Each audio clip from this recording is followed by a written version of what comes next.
One बेटा, कल हमने 10th क्लास का चैप्टर फर्स्ट हिस्ट्री में जो हेडिंग दी हुई है आपकी बुक में द रिवॉल्यूशनरीज़, वो मैंने आपको समझाई थी कि सीक्रेट सोसाइटी बनी थी, उनका एम क्या था।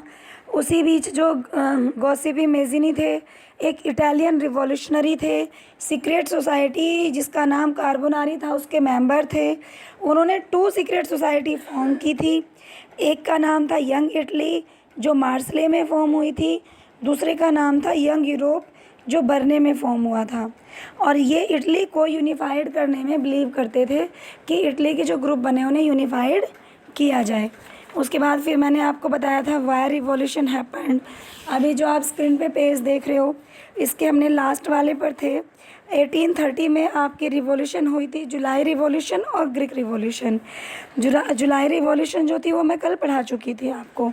देखिएगा बेटा, जो जुलाई रिवॉल्यूशन थी इसमें क्या था, जुलाई रिवॉल्यूशन के रीज़न क्या बने थे। एक तो इन्होंने बुर्बो किंग को आउट थ्रोन कर दिया था, ओवरथ्रोन हो गया था। दूसरा, कॉन्स्टिट्यूशनल मोनार्की को सेटअप किया गया था। लुई फिलिप इसके हेड थे। किसके? जुलाई के बाद, रिवॉल्यूशन के बाद जो इसको लुई 16 को हटाने के बाद जो किंग बने थे वो लुई 16 थे, सॉरी लुई फिलिप थे। रिवॉल्यूशन ब्रुसेल्स में स्टार्ट हो गई थी और ये लोग किंग जो यूनाइटेड किंगडम थी ये नीदरलैंड के अंडर में थी, कंट्रोल में थी। और इसका रिज़ल्ट ये हुआ कि बेल्जियम के अंदर एकदम से क्रांति ब्रेक हो गई। क्रांति के ब्रेक होने से आपस में फ़ाइट हुई और जो नीदरलैंड के लोग थे उन्होंने फ़ाइट की, नीदरलैंड से फ़ाइट की और नीदरलैंड से फ़ाइट करके अब ये यूके के लोग आज़ाद हो गए थे। तो ये कल हमने जुलाई रिवॉल्यूशन में पढ़ा था। अब आप देख पा रहे हो नीचे कि यहाँ पर ग्रीक रिवॉल्यूशन हेडिंग है। कौन सी है? ग्रीक रिवॉल्यूशन दी हुई है बेटा, आप ये देखिएगा, ये मैं आपको करा रही हूँ।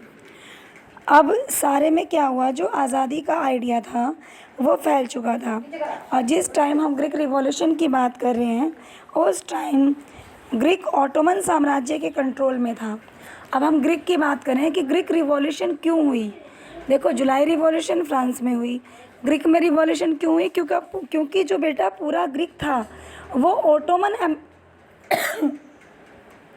ओटोमन एम्पायर के कंट्रोल में था। अब ओटोमन एम्पायर के कंट्रोल में था तो देखिए कुछ पॉइंट्स आप स्क्रीन पर देख पा रहे हो, इसमें दिए हुए हैं। Number 1, Ottoman Empire controlled Greek. Ottoman Empire ने ग्रीक को कंट्रोल किया था। Number 2, Greek people wants to freedom. जो ग्रीक के लोग थे वो फ्रीडम चाहते थे। इसीलिए point number 3, they started struggle in 1821। 1821 में उन लोगों ने जो स्ट्रगल था अपने राज्य को आज़ाद कराने के लिए वो शुरू कर दिया। They got help from western European countries. इन्होंने क्या किया, इन्होंने हेल्प लेनी शुरू की। किससे हेल्प लेनी शुरू की? जितनी भी ग्रीक की वेस्ट साइड में यूरोप की कंट्री थी, ग्रीक की जो वेस्ट साइड थी, वेस्ट डायरेक्शन, क्योंकि ग्रीक भी यूरोप का ही पार्ट था, तो जितनी भी वेस्ट साइड में और कंट्री थी यूरोप की उनसे इन्होंने हेल्प लेनी शुरू की। ठीक है, और इसके अंदर एक तो वेस्टर्न कंट्रीज़ में इनको हेल्प की ग्रीक वाले लोगों को, एक जो वहाँ के पोइट्स थे, आर्टिस्ट थे, इन लोगों ने भी ग्रीक के लोगों को हेल्प की। क्योंकि जो पोइट थे वो ग्रीक के जो गुलामी थी उसके ऊपर उन्होंने पोएम्स लिखी, लोगों ने पढ़ी, उनके अंदर जोश आया। या जो आर्टिस्ट थे उन्होंने ऐसे ऐसे पिक्चर पोस्टर बना के जगह जगह पेस्ट किए कि अगर हम चाहें तो हम इस ओटोमन एम्पायर से फ्री हो सकते हैं। ठीक है बेटा, तो ये थी आपकी ग्रीक रिवॉल्यूशन। अब उसके बाद में देखिएगा नेक्स्ट दिया हुआ है, मैंने लाइन खींच के लिखा है इन 1832। अब 1832 में क्या हुआ, क्योंकि 1821 में तो ग्रीक की रिवॉल्यूशन शुरू हो गई, ये डेट याद रख लेना आप। 1832 में treaty of Constantinople sign and Greek got the freedom. अब जो ओटोमन एम्पायर थी, कॉन्स्टेंटिनोपल के साइन हुए थे और किसके हुए थे? ग्रीक के हुए थे, और ग्रीक को 1832 में फ्रीडम मिल गई थी। तो ग्रीक के लोगों ने बेटा 1821 में शुरू किया था, 11 साल स्ट्रगल की और ग्रीक के लोगों को जब स्ट्रगल में ग्रीक के लोग इकट्ठे हो गए, वो जीत गए, तो जो वहाँ का राजा था उसने साइन कर दिए और ग्रीक को उन्होंने फ्रीडम दे दी। तो क्वेश्चन आता है when was the Greek got the freedom, तो यू कैन से इन 1832। तो इतना हो गया। चलिए, हमने ग्रीक रिवॉल्यूशन, जुलाई रिवॉल्यूशन पढ़ ली है। अब मैं आपके लिए पेज चेंज करने जा रही हूँ।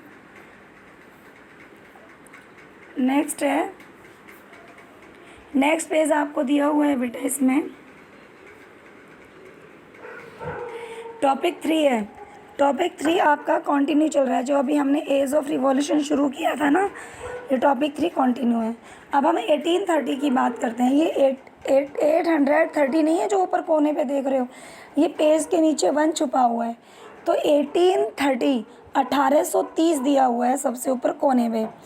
तो देखिए 1830 में 2 रिवॉल्यूशन लिखा हुआ है ना, जुलाई रिवॉल्यूशन और ग्रीक रिवॉल्यूशन। ठीक है, देखिए बेटा, नंबर 1 जुलाई रिवॉल्यूशन और ये ग्रीक रिवॉल्यूशन 2 दिए हैं। तो अब इन 2 रिवॉल्यूशन में 3 टॉपिक्स हैं। नंबर 1 रोमांटिसिज्म नेशनल फीलिंग, यानी कि जो ये 2 रिवॉल्यूशन हुई हैं इसमें 3 चीज़ें मेन थी। एक तो लोगों के अंदर अपने देश के लिए फीलिंग को भरना, क्योंकि जब देश प्रेम की भावना जाग जाती है तो लोग मरने मारने को तैयार हो जाते हैं अपनी कंट्री के लिए, तो उसे रोमांटिसिज्म बोलते हैं। तो रोमांटिसिज्म की भावना उनके अंदर आई। Number 2 hunger, hardship and popular revolt. ये रिवॉल्यूशन के रीज़न दिए हैं कि किस तरह से रिवॉल्यूशन हुई थी। पहला तो लोगों के अंदर देश प्रेम की फीलिंग थी, तो उन्होंने क्रांति की। दूसरा रीज़न क्या था? Hunger, hardship and popular revolt. Hunger, hardship का मतलब वो टाइम बेटा एक कितना कठिन टाइम था लोगों के लिए कि लोग भूखे मर रहे थे, चीज़ों के रेट बहुत हाई हो गए थे, ब्रेड के रेट बहुत हाई हो गए थे, गरीब लोग नहीं कर पा रहे थे, और अपना पेट भरने के लिए, क्योंकि पैसे थे नहीं खरीदने के लिए, तो अपना पेट भरने के लिए चोरी तक पे उतारू हो गए थे। तो ये एक संघर्ष ने इसका रूप ले लिया। तो वहाँ पे एक तो धीरे धीरे हंगर, हार्डशिप थी, दूसरा धीरे धीरे पॉपुलर रिवोल्ट थी। पॉपुलर का मतलब एक बहुत ही फेमस क्रांति शुरू हो गई, प्रसिद्ध क्रांति। किसको लेकर? महंगाई को लेकर, बढ़ते हुए खाने के दामों को लेकर लोग चोरी पर उतर आए। तो ये वहाँ पे क्रांति ने उसका रूप ले लिया। नंबर 3 क्या था? The revolution of liberals 1848। जो लिबरल्स थे, लिबरल का मीनिंग मैंने बताया था आपको, आज़ादी, और लिबरल्स आज़ादी चाहने वाले। तो 1848 की बात है। 1848 में जो रिवॉल्यूशन हुई थी लिबरल्स की, वैसे तो आप सोचोगे कि मैम ने ऊपर 1830 लिखा हुआ है, 1830 की स्टोरी है, वैसे 1848 बता रही हूँ बेटा। 1830 में ये रिवॉल्यूशन, जैसे रिवॉल्यूशन तो बहुत पहले शुरू थी। जुलाई रिवॉल्यूशन हम उसे बोलते हैं जो फ्रांस की रिवॉल्यूशन थी। आपको पता है कि जब राजा बना था 1774 में, उसके धीरे धीरे रूल आते चले गए, तो 17वीं सेंचुरी से रिवॉल्यूशन के चांसेस शुरू हो गए थे। लेकिन कोई भी चीज़ एकदम शुरू नहीं होती, पहले उसके चांसेस होते हैं, लोग जब तक सहन कर पाते हैं तब तक करते हैं। फिर जाके 1789 में वहाँ के लोगों ने रिवॉल्यूशन की। फिर 1804 आ गया, नेपोलियन आ गया। 1815 में नेपोलियन को भी हरा दिया गया। फिर वहाँ पे जो और कंट्रीज़ थी उनका राइट, उनका और कंट्रीज़ का बेटे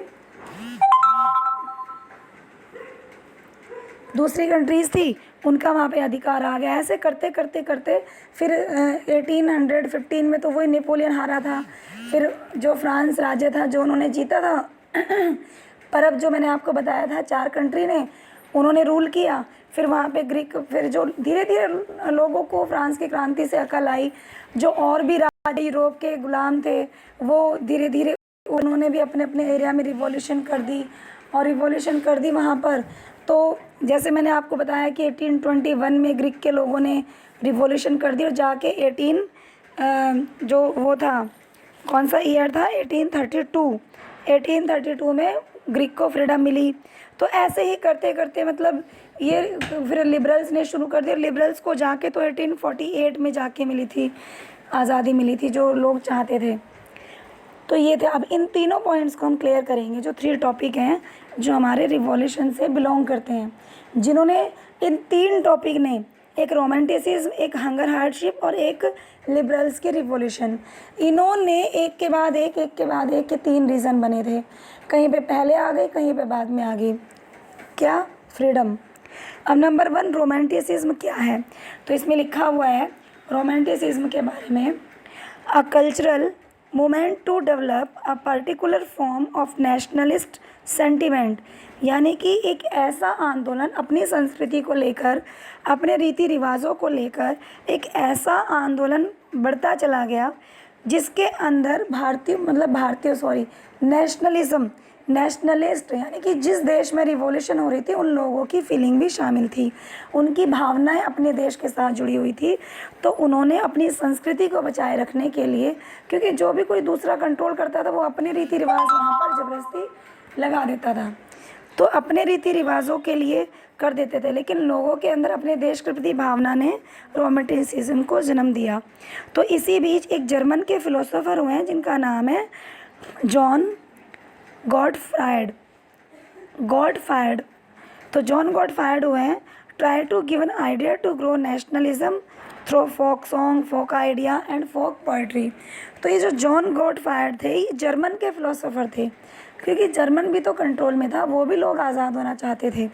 तो बेटा जॉन गॉटफ्राइड ने, ये जो फिलोसोफर थे, इन्होंने कुछ आइडिया दिए नेशनलिज्म को। नेशनलिज्म को मतलब जो लोग अपने देश के प्रति पागल थे, बिल्कुल उनके देश के प्रति उनकी भावनाएं थी, उनको आइडिया दिया कि क्यों ना आप बाकी लोगों के अंदर जो देश प्रेम की भावना है वो देशभक्ति की कविताएं सुनाकर, देशभक्ति गीत के ऊपर कोई ड्रामा करके, जैसे ड्रामा होता है, तो इस तरह से पोइट्री वहाँ की लैंग्वेज में, जहाँ के लोग जो लैंग्वेज बोलते हैं उन्हीं की लैंग्वेज में कोई पोइट्री या कोई फोक सॉन्ग गाकर उनके अंदर हम नेशनलिज्म की भावना को भर सकते हैं। ठीक है, तो बेटा धीरे धीरे अब देखिए 18th सेंचुरी का एंड आ गया, 18 जो शताब्दी चली आ रही थी धीरे धीरे वो ख़त्म होने पे आ गई। तो उस टाइम पे जब 18th सेंचुरी का एंड था तो यूरोप के अंदर बहुत 3 ग्रेट पावर्स थी, 3 महान देश थे जिनकी बहुत पावर थी। नंबर 1 रशिया, नंबर 2 प्रूशिया और नंबर 3 ऑस्ट्रिया। वही जो मैंने आपको परब बताया था, लेकिन परब का भी ब्रिटेन इसमें नहीं है। तो ये 3 पावर उस टाइम पे मेन उभर के सामने आई थी। तो ऑल 3 पावर्स, क्योंकि इन्होंने, पता है क्या है, आपको याद है पोलैंड रशिया के कंट्रोल में चला गया था, तो all 3 powers separate Poland from them. In 3 powers ने पोलैंड को अपने से अलग कर दिया, और उसके बाद में जो रशिया था, and after the Russia ruled over Poland being a powerful country, and after that Russia made new rules। देखिए बेटा तीनों पावर थी, रशिया, प्रूशिया, ऑस्ट्रिया, अपने अपने एरिया में तीनों ताकतवर थी। पोलैंड को रशिया को दिया गया था, तो ऑस्ट्रिया ने और प्रूशिया ने, इन्होंने रशिया को अलग कर दिया। ये रशिया को किसी भी डिसीजन में नहीं लेते थे, कोई डिसीजन लेना हो तो इन्होंने क्या किया, जब इन्होंने तो अलग कर दिया, वैसे ही पोलैंड रशिया के कंट्रोल में था, तो रशिया ने अब पूरी तरह से पोलैंड के ऊपर कंट्रोल कर दिया, उसके ऊपर शासन किया, और रशिया उस टाइम से आज तक भी एक पावरफुल कंट्री के रूप में उभर के सामने आया। ठीक है ना, वर्ल्ड की सबसे बड़ी कंट्री है, सबसे बड़ी कंट्री, सबसे ज़्यादा एरिया रशिया का ही है बेटा, तो सामने आया। After that Russia made new rules. जब रशिया पूरा ताकतवर बन गया बेटा, तो रशिया ने क्या बनाए, नए नए नियम बना दिए, उसने अपने न्यू रूल्स बना दिए। Number 1 Polish language removed. सबसे पहले उन्होंने क्या किया, क्योंकि पोलैंड के अंदर पोलिश लैंग्वेज बोली जाती थी और पोलैंड के ऊपर सबका कंट्रोल था। जब नेपोलियन को हराया था तो पोलैंड रशिया के कंट्रोल में चला गया। रशिया के कंट्रोल में जाने के बाद भी वहाँ के पोलैंड के लोग अपनी ही भाषा बोलते थे, लेकिन जब प्रूशियन और ऑस्ट्रिया ने रशिया के ऊपर से अपना कंट्रोल हटा दिया तो रशिया के कंट्रोल में पूरी तरह पोलैंड आ गया। तो रशिया ने सबसे पहले पोलिश लैंग्वेज को रिमूव किया। पोलैंड के अंदर पोलिश लैंग्वेज बोली जाती थी और रशियन लैंग्वेज को इम्प्लीमेंट कर दिया। सबके लिए कंपलसरी था, चाहे कोई पोलैंड में रह रहा है या रशिया में रह रहा है, कि वो रशियन लैंग्वेज ही बोलेगा। ठीक है बेटा, अब जब पोलैंड को इतना प्रेशराइज़ किया गया तो Poland started revolution against Russia. तो पोलैंड के लोग तंग आ गए रशिया के रूल से, क्योंकि जो भाषा आसानी से बोल पाते थे, अब हमें कोई ज़बरदस्ती बोल दे नहीं जी आपने इंग्लिश ही बोलनी है, या नहीं जी आपने तमिल ही बोलनी है, तो बेटा हम नहीं बोल पाएंगे। तो बेटा वहाँ के लोग तंग आ गए और परेशान होकर 1831 में, आपको याद है 1832 में तो उस टाइम पे ग्रीक में रिवॉल्यूशन चल रही थी, 32 में आज़ादी मिली थी, इसका मतलब 31 में आज़ादी उनको नहीं मिली थी। उनका आज़ादी लेने का टाइम आ रहा था और यहाँ पोलैंड वालों ने भी रिवॉल्यूशन शुरू कर दी रशिया के against. But revolution stopped bye Russia, लेकिन रशिया ताकतवर कंट्री थी, इसने पोलैंड के लोग कम थे, इसने वहाँ के रिवॉल्यूशन को स्टॉप कर दिया। And those people who participated in that revolution sent in jail और साइबेरिया एरिया, ब्रैकेट में लिखा हुआ है 71 टेम्परेचर। देखिए इसने अपनी सेना भेजकर लोगों पे अटैक करवा के, लोगों को डरा धमका के इसने पोलैंड की रिवॉल्यूशन बंद करवा दी। अब पोलैंड की रिवॉल्यूशन तो बंद हो गई, और जो लोग क्रांति में रिवॉल्यूशन में लगे हुए थे, क्रांतिकारी बने हुए थे, अपने आप को क्रांतिकारी बता के नारेबाजी रशिया के खिलाफ कर रहे थे, उन लोगों को इसने कुछ को तो जेल में डाल दिया, और कुछ लोगों को जिससे इसको ज़्यादा खतरा था कि भाई नहीं इनकी आवाज़ सुन के और क्रांति हो सकती है, कुछ लोगों की आवाज़ में बड़ा दम होता था कि लोग खींचे चले आते थे, तो इसने उनको साइबेरिया भेज दिया। देखिए बेटा यूरोप और एशिया के ऊपर एशिया का एरिया है, और सबसे ऊपर बेटा पूरा बर्फ़ ही बर्फ़ है, तो वहाँ पे ओशियन था आर्कटिक, उस पर बर्फ़ जमी हुई है। ऊपर और ऊपर जाके साइबेरिया कंट्री है जिसमें इतनी बर्फ़ है, इतनी डेंजर बर्फ़ है साइबेरिया की कि अगर हमारी स्किन को टच कर दे तो स्किन गल जाती है। वहाँ का टेम्परेचर -71 है। सर्दियों में अपने यहाँ टेम्परेचर थोड़ा सा भी हो जाए ना तो हम लोग सर्दी से ठिठुर जाते हैं, और वहाँ का तो -71 है और बर्फ़ ही बर्फ़ है। तो ये लोगों को साइबेरिया में डाल देता था, बर्फ़ से टच हो के उनकी स्किन गल जाती थी और वो मर जाते थे। ठीक है, तो ये आज तक मैंने टॉपिक 3 यहाँ तक करा दिया है, पेज नंबर 7 जो मेरे नोट्स का है। कल मैं इससे आगे कराऊँगी। ओके बेटा, थैंक यू बच्चे, वीडियो ज़रूर देखनी है। Okay bye.